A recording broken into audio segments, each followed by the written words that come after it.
পৌষ সংক্রান্তি উপলক্ষে মৌলভীবাজারের শ্রীমঙ্গলে বসেছে মাছের মেলা। বিভিন্ন ধরনের মাছ নিয়ে বসেছেন বিক্রেতারা। 12 ডিসেম্বর রাত থেকে শহরের নতুন বাজারে এই মাছগুলো নিয়ে বসেছেন তারা।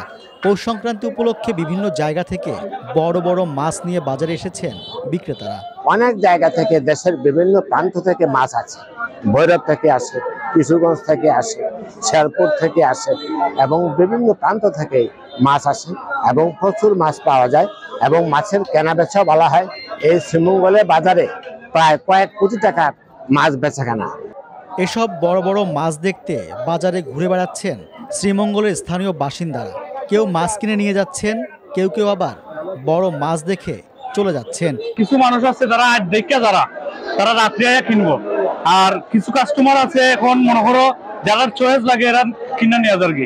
কাস্টমার কম, দেখা যাক পরবর্তী বিকালে কি অবস্থা হবে বাজারে, অন্য কিছু বুঝলাম না। একদম আগ্রহ অবস্থা আছে, যেটা মাল যে রেটে আনছি এ রেট বিকতেছে না, কমতেছে, খালি কমে বিকতেছে।